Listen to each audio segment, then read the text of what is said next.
My sister mocked my graphic design work, calling it just a silly hobby, then demanded I design all her wedding invitations for free. You know how it is, right? That feeling of being completely invisible, like you're just a permanent fixture in someone else's perfect picture?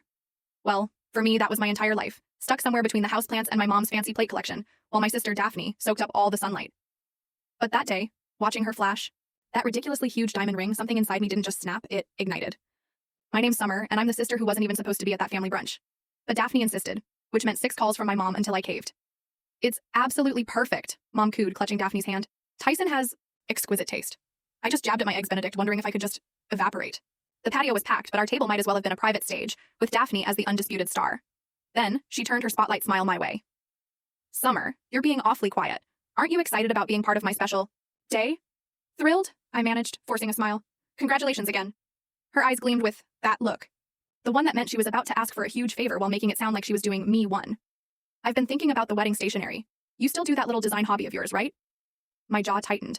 6 years of art school, 3 years building my freelance business, and it was still a little hobby. I run a graphic design studio, I corrected, my voice quiet. And yes, I do wedding suites.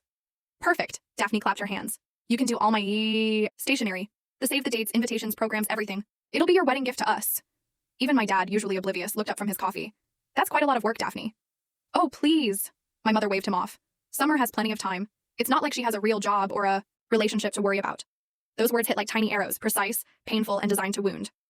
My appetite vanished. I put my fork down. My rates start at... Rates? Daphne laughed. The sound was like breaking glass. Don't be ridiculous, I'm your sister. Besides, it's the least you could do, being single and everything. You can live vicariously through my perfect wedding. I looked around the table. My dad was suddenly fascinated by his coffee cup. My mom had that expectant stare, and Daphne's smile was just triumphant. Years of moments just like this flashed through my mind. My art school acceptance letter overshadowed by Daphne's promotion. My first major client overlooked because Daphne had a new boyfriend. Every achievement minimized, every success dismissed. Of course, I heard myself say, my voice steady. I'd love to. My mother beamed. Summer knows how to be supportive. Daphne launched into her vision. Letterpress, gold foil, custom monograms. I nodded at the appropriate intervals, but something dark and utterly determined was unfurling in my chest. The save the dates need to go out next month, she was saying. I'll send you my Pinterest board. Everything needs to be perfect. The Olivers are practically royalty in this city. I won't let you down, I promised. And for once, I meant every single word. The rest of brunch blurred into wedding talk and mimosas. As we stood to leave, Daphne pulled me into a perfumed hug. Thank you, little sister. I knew I could count on you to do this one thing right. I watched them leave.